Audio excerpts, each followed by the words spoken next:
actually think Amazon already the world's largest startup. When you get larger, there are all sorts of ways that, natural ways that you can get slowed down. Andy Jassy's voice carried an unmistakable edge of urgency when he addressed the assembled board members, industry analysts, and the media. But under that measured tone lay a stark admission: Amazon, the world's largest online retailer and one of America's most powerful corporations, was confronting financial distress of an unprecedented magnitude. Until recently, the company's relentless expansion, spanning ultra-modern fulfillment centers, cloud computing behemoth AWS, streaming services, and physical retail, had seemed impervious to global economic headwinds. But the tectonic realignment of international trade under the freshly inaugurated President Donald Trump had set into motion a cascade of tariffs that now threaten to unravel Amazon's intricate supply chains and balloon its operating costs to unsustainable levels. Before we start, hit the like and subscribe buttons for more updates. At the heart of this turmoil lay the newly imposed tariffs on goods imported from several of America's traditional trading partners. Announced as part of an aggressive America First economic strategy, these levies applied across a broad spectrum of products: electronics components from East Asia, consumer appliances from Europe, and raw materials, steel, aluminum, plastics, once sourced cheaply from Canada and Mexico. For Amazon, whose sprawling network of warehouses and distribution centers relies on a steady flow of inventory procured globally, these tariffs were more than a fiscal headache. They represented the catalyst for what Jassy described as a fundamental rethinking of our manufacturing footprint. In one fell swoop, the cost of procuring a typical pallet of electronics surged by 15%, while textiles and apparel imports saw hikes as steep as 25%. These increases, when multiplied across millions of shipments, translated directly into higher prices for consumers and slimmer margins for the company. But the immediate impact on Amazon's finances was barely the beginning. The administration's move prompted swift retaliation from offending trade partners who slapped reciprocal duties on American-made exports. Nations from the European Union to the People's Republic of China declared matching tariffs on categories that included e-commerce shipments, a development that not only squeezed Amazon's bottom line, but also made American goods less competitive on the world stage. Jassy's announcement was unambiguous. We can no longer justify operating all of our fulfillment centers within the continental United States, he explained, his gaze fixed on the bank of cameras that chronicled every inflection of his speech. The financial strain is simply too great. As a result, we will begin the process of shutting down factories and consolidation points that are currently unprofitable and relocating significant portions of our manufacturing and assembly operations to jurisdictions with more favorable trade terms. For decades, the United States had boasted about its status as a manufacturing powerhouse. Automotive plants in the Midwest, electronics assemblers in the South, and textile mills in the Southeast became symbols of American ingenuity and job creation. Amazon, however, had charted a different path. The company's penchant for cost optimization led it to partner with contract manufacturers abroad, leveraging cheaper labor and materials to drive down prices for end consumers. Domestic fulfillment centers still played a vital role in distribution, but the initial creation of products often took place in regions where overhead was minimal. The shift that Jassy outlined threatened to reverse nearly a century of domestic industrial growth. Under the new plan, Amazon would systematically close at least a dozen US-based manufacturing sites by the end of the fiscal year, focusing first on those in regions hardest hit by the tariff increases. Some of these centers employed thousands of workers in states like Ohio, Tennessee, and Texas. Their closure, Jassy acknowledged, would carry social and economic consequences that extended well beyond Amazon's balance sheet. Yet, from a corporate perspective, the calculus was stark. By transferring production to countries outside the tariff's ambit, principally nations in Southeast Asia and portions of Latin America, Amazon could recast its global footprint in a manner that minimized duties and preserved its competitive edge. Beyond simply lowering material costs, this strategy would generate new synergies, leveraging local free trade agreements, accessing emerging markets, and tapping into specialized manufacturing clusters with expertise in electronics, textiles, or plastics. In essence, Amazon's planned exodus represented both a defensive maneuver against punitive US tariffs and an opportunistic embrace of a more diversified, resilient supply chain. The implications were profound. On the one hand, consumers in the United States could expect to see product prices stabilize, if not fall, as Amazon leveraged lower-cost overseas facilities. On the other hand, the move signaled a retreat from the company's vaunted promise to invest in domestic employment. Even discounting the high-paying tech and logistics jobs that Amazon had created, the factories slated for closure had supported thousands of assembly line workers, quality control technicians, logistics coordinators, and maintenance staff. The shuttering of these sites threatened to create pockets of unemployment in communities already reeling from broader economic shifts. Trade experts weighed in swiftly. Dr. Helena Choi of the Peterson Institute observed that Amazon's decision underscored the unintended consequences of broad-based trade barriers. "It's a classic example of policy backfiring," she remarked. "By imposing tariffs to protect American industry, the government has inadvertently driven one of its most significant private sector investors out of the country." Meanwhile, James Patel, a supply chain consultant, noted that Amazon's pivot could accelerate a wider corporate trend. Other multinational retailers and manufacturers will look at Amazon's playbook and follow suit, he warned. "We may well see a second wave of deindustrialization as companies prioritize cost efficiency and market access over domestic production." For policymakers in Washington, Amazon's announcement was a clarion call. Congressional leaders from both parties seized upon the news, framing it as proof that tariff policy required urgent reevaluation. Senators from manufacturing-heavy states introduced legislation to exempt certain critical industries from the tariffs, arguing that blanket measures were undermining U.S. economic strength. The White House, for its part, insisted that the tariffs were necessary to rebalance unfair trade practices and ensure long-term national security. Press Secretary Angela McCarthy contended that Amazon's troubles were short-term pains that would ultimately lead to stronger domestic industry, albeit without specifying how that would reconcile with the company's shift abroad. Analysts pored over Amazon's financial disclosures for further clues. The company's gross margin, already under pressure from rising labor costs and increased investment in infrastructure, took an additional hit in the latest quarter. Revenue growth, while still robust in absolute terms, decelerated sharply compared to previous years. AWS, which historically buffered the retail arm's thinner margins, faced its own challenges. Server hardware and data center components, once largely duty-free, were now subject to new levies that threatened to inflate the cost of cloud services for international customers. International stakeholders, too, reacted with a mix of relief and opportunism. Officials in Vietnam, Thailand, Malaysia, and Mexico hailed Amazon's decision as a validation of their trade strategies and investment incentives. These countries had been courting foreign direct investment, offering tax breaks and streamlined regulatory processes to attract manufacturing work.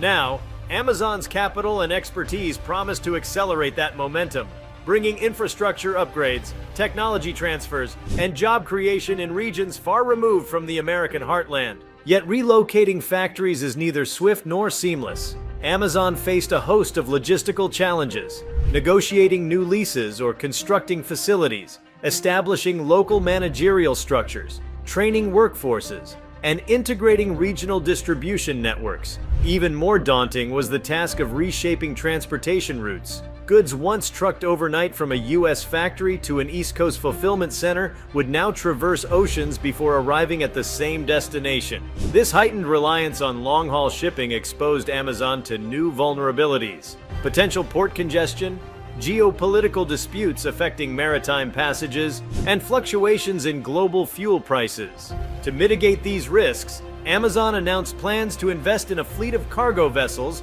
and long-range freight aircraft, effectively bypassing third-party carriers for key trade routes. The company's logistics arm, which had already begun leasing cargo jets and building its own ocean freight capacity, now accelerated those efforts, aiming to control end-to-end shipping costs and schedules. But building a private transportation network at such scale required substantial upfront capital, further straining Amazon's cash reserves at a moment when the company could ill afford it.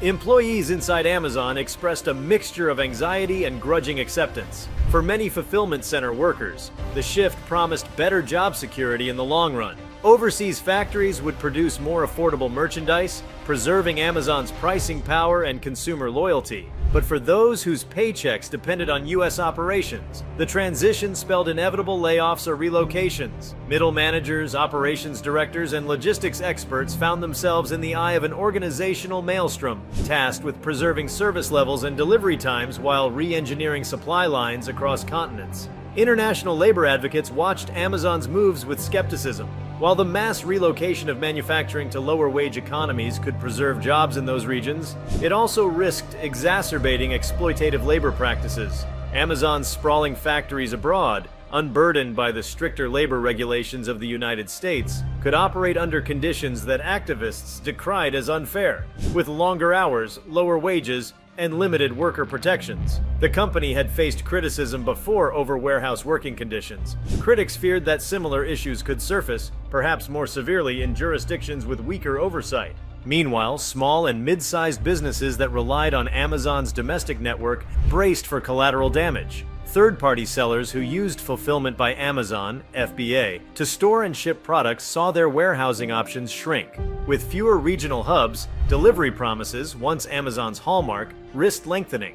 For independent artisans, health supplement producers, and niche product creators, any disruption in FBA capacity threatened sales, ratings, and brand reputation.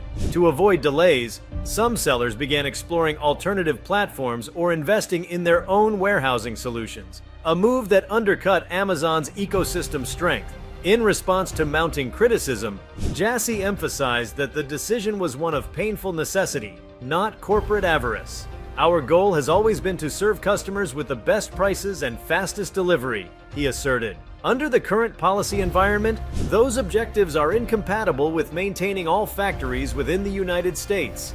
He pointed to the company's continued investments in AWS data centers, its expansion of grocery and physical retail operations, and ongoing hiring for technology and fulfillment roles as proof that Amazon remained committed to the U.S. economy, albeit in new, less tariff-exposed ways. Still, for workers in shuttered factories, such assurances offered cold comfort. State governors dispatched emergency task forces to attract replacement employers, offering incentives to lure other companies to the vacated facilities. Local community colleges scrambled to expand retraining programs in logistics, cloud computing, and digital marketing, hoping to equip displaced workers with skills for tomorrow's job market. But the scale of Amazon's closures defied easy fixes. In towns where a single fulfillment center might account for hundreds or thousands of jobs, the loss reverberated through local businesses, restaurants, gas stations, and service providers that depended on the spending power of Amazon employees now faced diminished revenues. At the global level, the episode rekindled debates about the future of globalization. For years, trade liberalization and the reduction of barriers had underpinned economic growth, consumer choice, and downward price pressure on manufactured goods. Critics of globalization had warned of its impact on domestic employment and wage stagnation, but proponents argued that the gains in efficiency and innovation outweighed the downsides. Now, Amazon's crisis served as a test case. Could major corporations weather a retrenchment of global trade? Or would they simply shift operations to preserve profitability, leaving behind communities and economies that once hosted them? Jassy's closing remarks to stakeholders acknowledged the uncertainty of the path ahead.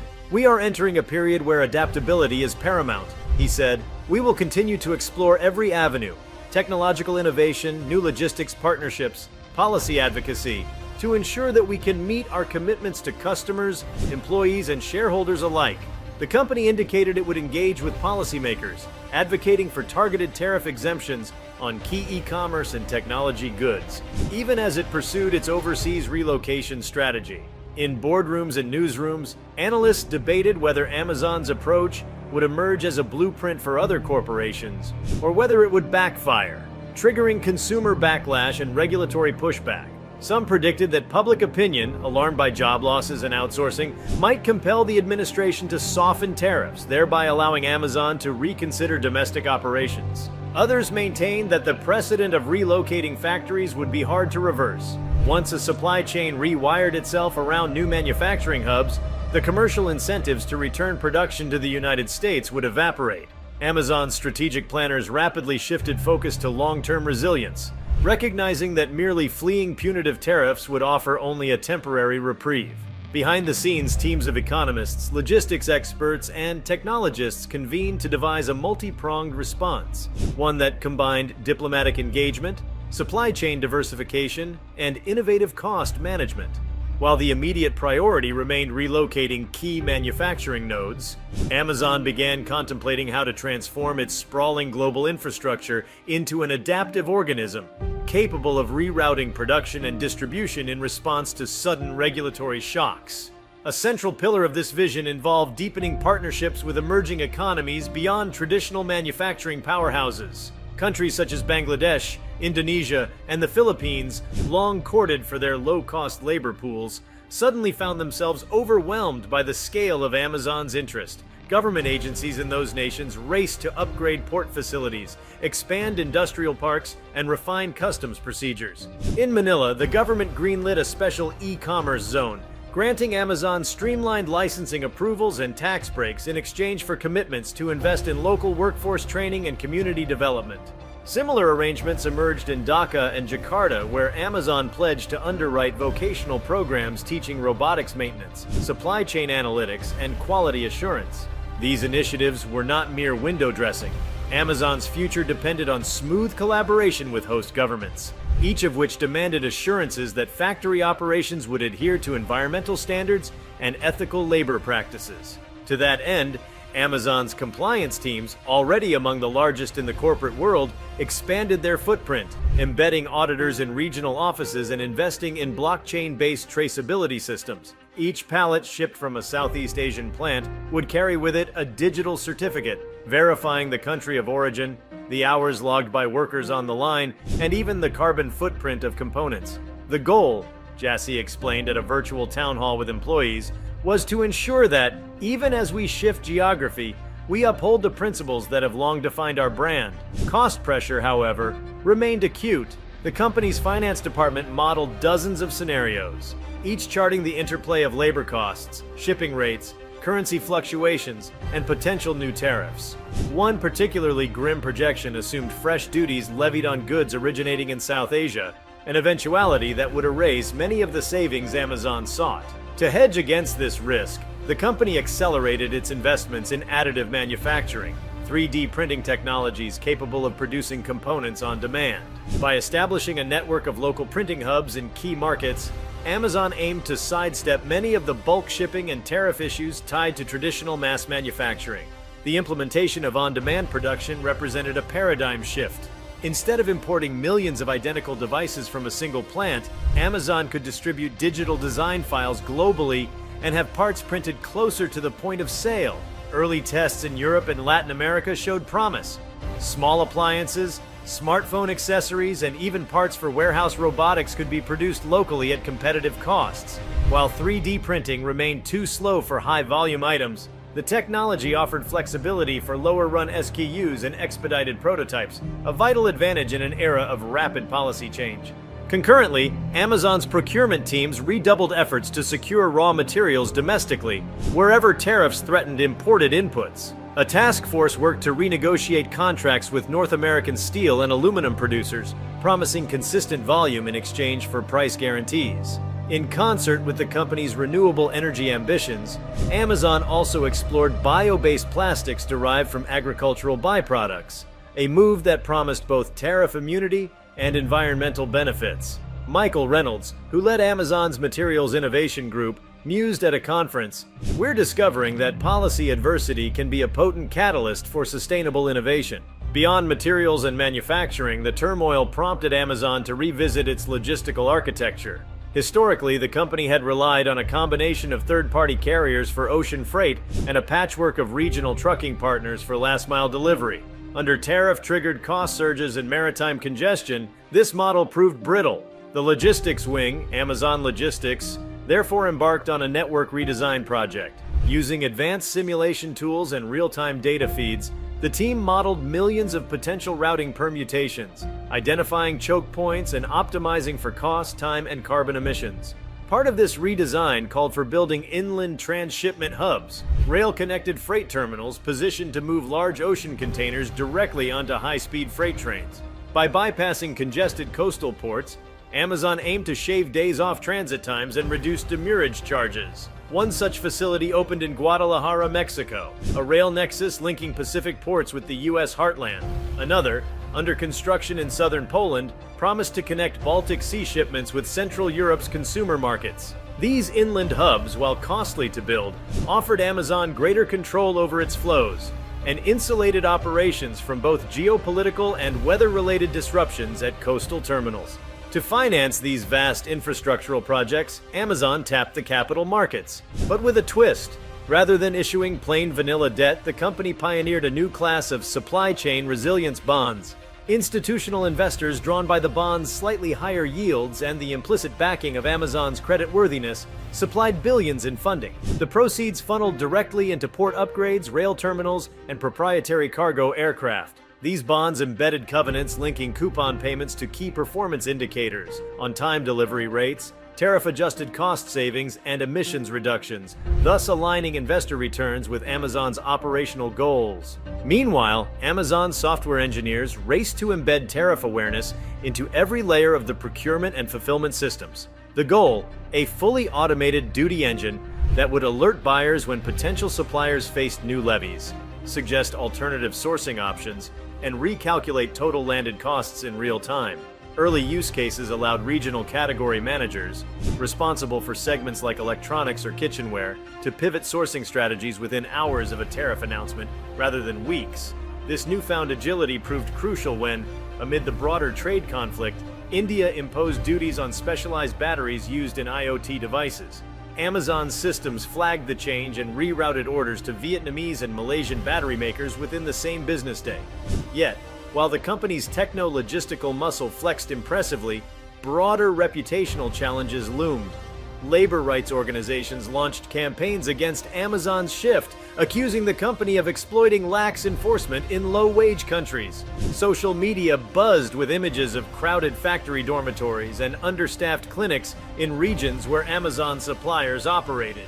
Jassy, recognizing the brand risk, convened a special Human Rights Council comprising internal executives and external experts. This body was empowered to intervene when compliance audits signaled troubling conditions, demanding remedial plans or even pausing contracts until issues were resolved. In parallel, Amazon amplified its corporate social responsibility (CSR) initiatives in host countries. The company funded community health centers near major manufacturing sites, partnered with NGOs to eradicate child labor in supply networks, and financed scholarships for workers' children.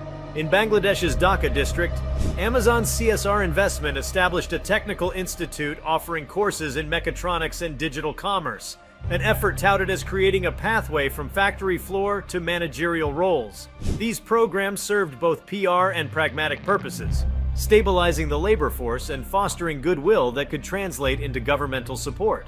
While the company's global team scrambled to manage these complexities, the executive suite grappled with the political fallout. Jassy and his lieutenants embarked on a diplomatic outreach campaign, meeting with legislators in Washington, D.C., Ottawa, Brussels, and Geneva. The goal was twofold: secure carve-outs for digital goods and critical e-commerce inputs, and influence broader discussions at the World Trade Organization, WTO, about the legality of cross-border e-commerce tariffs. Amazon's lobbyists argued that the digital flow of goods was distinct from traditional trade, necessitating novel policy frameworks. These arguments found sympathetic ears among many WTO member states, particularly those from the Global South, which feared that heavy-handed tariffs could stifle the burgeoning digital economy. Simultaneously, Amazon invested in public communications, aiming to shape the narrative around tariffs and globalization. The company launched a content campaign via social media, sponsored op-eds, and local news partnerships, highlighting stories of American small businesses whose survival depended on affordable global supply chains. These vignettes portrayed artisans, specialty food producers, and bespoke furniture makers who used Amazon's platform to reach customers, arguing that punitive trade barriers imperiled their livelihoods. The campaign resonated widely, blurring distinctions between Amazon's corporate interests and the broader interests of countless independent sellers. Internally, Amazon's talent strategy underwent its own transformation, with factories moving abroad, The company recognized the need to develop expertise in international labor law, cross-cultural operations, and geopolitical risk management. Recruitment priorities shifted accordingly. Diplomatic backgrounds, language skills, and experience in complex regulatory environments became highly prized. Meanwhile, the traditional cohort of warehouse managers and domestic operations recruits found fewer opportunities at home. Amazon responded by bolstering relocation packages and remote work options, encouraging U.S.-based talent to transfer to regional hubs in Latin America or Southeast Asia. The effort met with mixed success. While many technologists embraced the chance to live abroad, frontline managers and fulfillment center veterans were more reluctant to uproot their families. As months passed, the new supply chain architecture began to coalesce. Factories in Vietnam and Mexico ramped up output. Rail terminals in Europe and North America started moving containers. Local printing hubs began fulfilling bespoke orders. By layering additive manufacturing on top of traditional mass production, Amazon achieved a hybrid model that balanced flexibility with scale. The once looming specter of runaway costs from tariffs receded, though never entirely vanished, under the weight of diversified sourcing and inventive logistics. Yet the broader geopolitical landscape remained volatile. News of fresh tariff skirmishes emerged periodically as the U.S. government and its trading partners jousted over steel quotas, agricultural subsidies, and digital services levies. Amazon's duty engine became a crucial early warning system, triangulating public announcements, leaked policy drafts, and real-time customs data to alert the company to potential disruptions. In one notable episode, an unexpected levy on imported solar panel components threatened to cripple a major sustainability initiative at AWS. Within hours, Amazon's sourcing team identified 2 Indian suppliers unencumbered by the new duties, negotiating emergency contracts that kept the project on schedule. This agility underscored a lesson that extended beyond Amazon. In a world where trade policy had become as unpredictable as technology disruption, corporate success hinged on adaptability. Companies that locked themselves into monolithic supply chains or single-country dependencies risked exposure to policy whims. Those that embraced modular, distributed, and digitally orchestrated networks stood a chance not only of surviving, but of thriving. Amazon's journey from tariff victim to supply chain innovator thus provided a case study in modern logistical resilience. At the same time, the company's financial outlook gradually stabilized. While the upfront costs of relocation, facility closures, severance packages, infrastructure investments had dented cash reserves, the longer-term picture brightened. Gross margins recovered as lower-cost components and streamlined routing offset new duties. AWS revenues held firm, buoyed by the company's continued push into high-margin services like AI model hosting and edge computing. And the supply chain resilience bonds, once viewed as an unconventional gamble, traded actively in the bond markets, with institutional investors applauding their innovative alignment of financial returns and operational metrics. Still, Amazon's metamorphosis remained unfinished. The company faced unanswered questions. Would globalization patterns permanently recalibrate around the new production hubs? Or could domestic manufacturing ever reclaim lost ground? How might future political administrations, whether in Washington or in partner countries, upend Amazon's carefully constructed arrangements? And what would be the human cost of a global supply chain forever on the move, as workers and communities bore the burdens of climate change, tariff shocks, and technological displacement? Andy Jassy's leadership team continued to refine strategies, aware that the company's fortunes and its role in the global economy now hung in delicate balance. The episode had catalyzed profound changes in Amazon's DNA, an embrace of real-time policy intelligence, a commitment to distributed manufacturing, and an acknowledgement that supply chain mastery required far more than cost minimization. No longer simply a world-beating retailer, Amazon had become an architect of novel trade systems, a lobbyist for digital commerce norms, and de facto, a partner to governments seeking to navigate the complexities of 21st century globalization.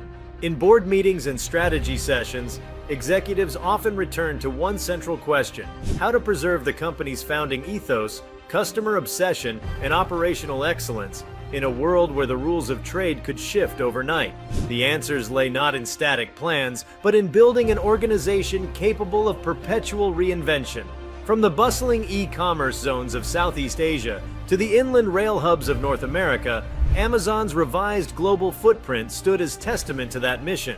And for every customer clicking place order, for every Prime package crossing continents, the company's journey through tariffs and trade wars underscored a new maxim. In a world of fractured trade, agility and innovation remain the ultimate currencies.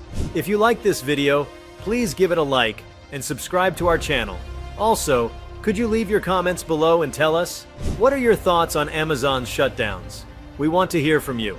Thank you for watching, and see you next time.